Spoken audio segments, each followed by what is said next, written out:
Hello flavour fusions family, ఎలా ఉన్నారు? అందరూ బాగున్నారా? ఇవాళ ఏంటంటే చాలా స్పెషల్, నోట్లో నీళ్ళు వస్తాయి అన్నమాట చెప్తేనే. ఇంకా టేస్ట్ చేస్తే నెక్స్ట్ లెవెల్లో ఉంటుంది. ఏంటంటే విలేజ్ స్టైల్ క్యాబేజ్ పచ్చడి. ఇది యాజ్ ఇట్ ఈజ్గా మా నాయనమ్మ చేసిన విధంగా మీకు చేసి చూపిస్తాను. నెక్స్ట్ లెవెల్లో ఉంటుంది, పక్కా ట్రై చేయండి. ఓకే, ఈ వీడియో మాత్రం అస్సలు మిస్ అవ్వద్దు. నా ప్రీవియస్ వీడియోస్ చూసినా చూడకపోయినా ఈ వీడియో పక్కా చూసి ఇది మీ ఇంట్లో ట్రై చేసుకొని నాకు కామెంట్స్లో తెలియచేయాలి ఎలా వచ్చిందో. ఫస్ట్ స్టార్ట్ చేద్దాం. ఒక మంచి క్యాబేజ్ తీసుకోండి, బాగా క్లీన్ చేసి డ్రై చేసి ఉండాలన్నమాట ఆ క్యాబేజ్. దాన్ని నీట్గా చాప్ చేసుకోండి, చిన్న చిన్న ముక్కలుగా చాప్ చేసుకోవాలి. ఈ వీడియోలో చూపించిన విధంగా చాప్ చేసుకోండి.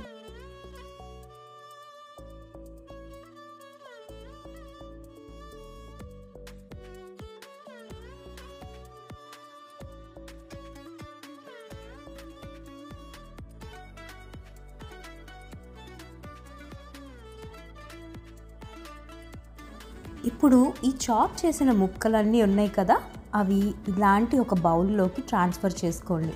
మిక్సింగ్ బౌల్ అయితే బెటర్, కొంచెం పెద్దదే తీసుకోండి సో దట్ మీకు ఈజీగా ఉంటుంది. ఇలాగ చేత్తో ఒక్కసారిగా అన్నారంటే ఏదన్నా గట్టిగా ఉన్న ముక్కలు కనిపిస్తాయి, అవి తీసి మళ్ళీ చాప్ చేసి వేసుకోండి. ఇప్పుడు ఆవపిండి మెంతిపిండి తయారు చేసుకుందాం. దానిలోకి ఫస్ట్ ఒక ప్యాన్ తీసుకొని ఒక 1 టీ స్పూన్ ఆవాలు వేయండి, ఒక 1 టీ స్పూన్ వచ్చేసి మెంతులు వేసి మంచిగా డ్రై రోస్ట్ చేయండి.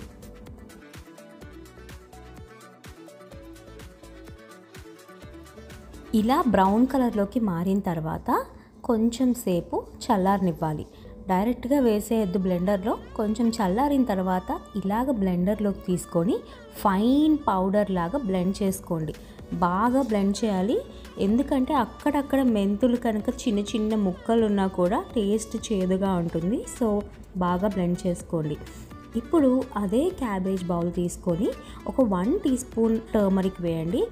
మీకు టేస్ట్కి సరిపడా సాల్ట్ వేసుకోండి. సాల్ట్ ఎక్కువ పడుతుంది పికిల్ కాబట్టి, సో చూసి వేసుకోండి. ఇప్పుడు వచ్చేసి ఒక 3 టేబుల్ స్పూన్స్ చిల్లీ పౌడర్ వేసాను.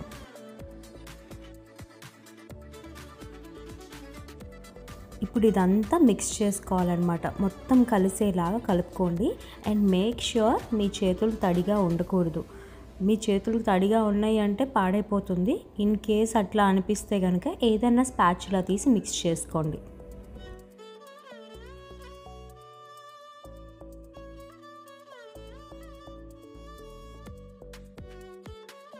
ఈ పికిల్కి స్టార్ ఇంగ్రీడియంట్ ఏంటంటే వెల్లుల్లి. మీరు ఒక గుప్పెడు వెల్లుల్లి, నేను ఇంత అంత అని చెప్పట్లేదు, ఒక హాఫ్ కప్ వచ్చేలాగా వెల్లుల్లి తీసుకొని కచ్చా పచ్చాగా ఇలా పౌండ్ చేయండి.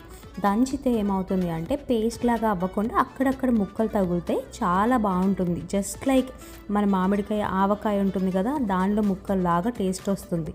సో ఇలాగా ఒక గుప్పెడు వచ్చేలాగా తీసుకొని చక్కగా దంచుకొని పక్కన పెట్టండి. ఇందాక మనం మిక్స్ చేసిన క్యాబేజ్ ఉంది కదా, దానిలో ఈ గార్లిక్ మొత్తం వేసేసేయండి. నెక్స్ట్ వచ్చేసి ఇందాక మనం చేసుకున్న ఆవాలు మెంతులు పౌడర్ ఉంది కదా, అది కూడా వేసి మొత్తం మిక్స్ చేసుకోండి. ఫుల్గా కలిసేలాగా మిక్స్ చేసుకోండి. ఓకే,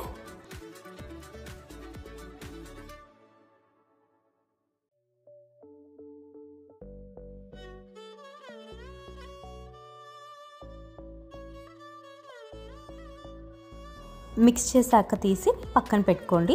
ఇప్పుడు తాలింపు వేయడానికి ఒక ఐరన్ కడాయి తీసుకొని ఒక 2 కప్పుల గ్రౌండ్నట్ ఆయిల్ అంటే వేరుశనగ నూనె వేసుకోండి. మీకు ఆయిల్ ఎక్కువ అనిపిస్తే కొంచెం తక్కువే వేసుకోండి, నేను కొంచెం ఎక్కువే వేసాను. చూసుకోండి, క్యాబేజ్ సైజుని బట్టి ఆయిల్ ఎక్కువ వేయాలా తక్కువ వేయాలా కొంచెం చూసుకొని వేసుకోండి. నెక్స్ట్ ఆయిల్ బాగా వేడెక్కిన తర్వాత 2 టేబుల్ స్పూన్స్ చనా దాల్ అంటే శనగపప్పు, ఒక 2 టేబుల్ స్పూన్స్ ఉరద్ దాల్ అంటే మినప్పప్పు వేసి బాగా వేయించుకోవాలి. ఇవి కొద్దిగా వేగిన తర్వాత ఒక 8 నుండి 10 వరకు వెల్లుల్లి వేయండి. 1 టేబుల్ స్పూన్ వచ్చేసి జీలకర్ర, 1 టేబుల్ స్పూన్ వచ్చేసి ఆవాలు, 1 టీ స్పూన్ వచ్చి ఇంగువ వేయండి. ఇవన్నీ చిటపటలాడేంత వరకు వేయించుకోవాలి. ఇప్పుడు ఫైనల్గా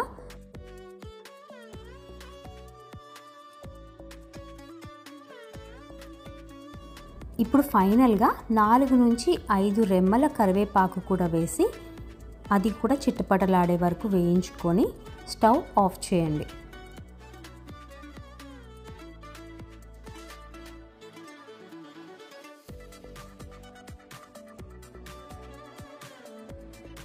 ఇప్పుడు తాలింపు అంతా చల్లారిన తర్వాత క్యాబేజ్ మిక్స్లోకి వేసి మొత్తం కలిసేలాగా మిక్స్ చేసుకోండి.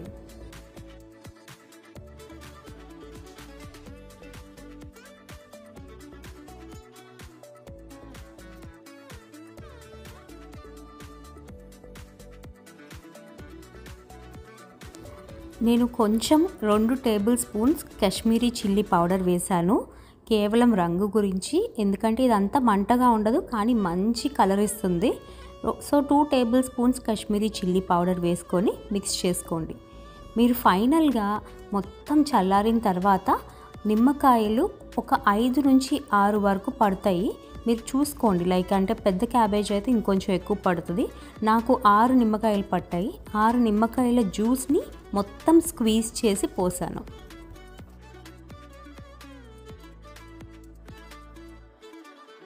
ఇప్పుడు నిమ్మకాయలన్నీ స్క్వీజ్ చేసుకున్న తర్వాత పచ్చడి మొత్తం కలిసేలాగా చక్కగా మిక్స్ చేసుకోండి. కలర్ చూసారా ఎంత బాగుందో, టేస్ట్ కూడా నెక్స్ట్ లెవెల్లో ఉంటుంది. చాలా చాలా టేస్టీగా ఉంటుంది. ఒక్కసారి టెస్ట్ అయితే చేసుకోండి. టెస్ట్ చేసిన తర్వాత మీకు ఏదైతే తక్కువ ఉందో, ఉప్పు కానీ కారం కానీ ఏది తక్కువ ఉన్నా కూడా యాడ్ చేసుకోండి.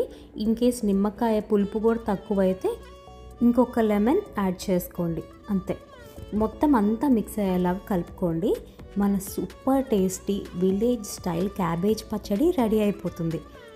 ఈ క్యాబేజ్ పచ్చడికి రోజంతా పిక్లింగ్ అవసరం లేదు. పిక్లింగ్ అంటే ఊరపెట్టడం, ఒక 1 అవర్ 2 అవర్స్లోనే ఊరపెట్టడం అయిపోతుంది.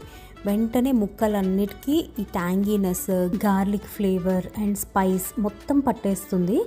బట్ మీరు ఒక 5 to 6 అవర్స్ ఆగితే బెటర్. ఎందుకంటే మనం తాలింపు వేసుకున్న గింజలు కూడా బాగా ఊరుతాయి, టేస్టీగా ఉంటాయి అవి కూడా. సో ఇది స్టోర్ చేసుకోవాలి అంటే ఒక ఎయిర్ టైట్ కంటైనర్లో స్టోర్ చేసుకొని రిఫ్రిజిరేట్ చేసుకోండి. ఒక 4 to 5 months వరకు వస్తుంది. అదే రిఫ్రిజిరేట్ చేయకుండా బయట ఉంచితే కనుక మ్యాక్సిమం 1 month వరకు ఉంటుందేమో, అంతే, అంతకన్నా ఎక్కువ ఉండదు. తడి స్పూన్ కానీ తడి చేతులు కానీ పెట్టద్దు. పెడితే ఫంగస్ వస్తుంది, ప్రిజర్వ్ చేయలేము, ఫాస్ట్గా పాడైపోతుంది. ఇది హాట్ రైస్లో ఒక్క స్పూన్ వేసుకొని పైన కొంచెం అట్లా నెయ్యి వేసుకొని తింటే హెవెన్. అంతే, పక్కా ట్రై చేస్తారు కదా ఇంట్లో.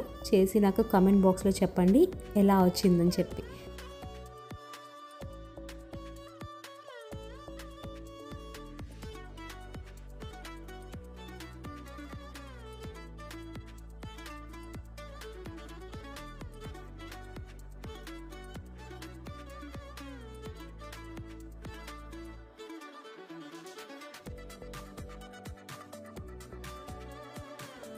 ఫస్ట్ యమ్మియస్ట్ బైట్ అయితే మీకే. Enjoy. Please like, share and subscribe my channel and click the bell icon for notifications. Thank you and have a great day. Bye bye.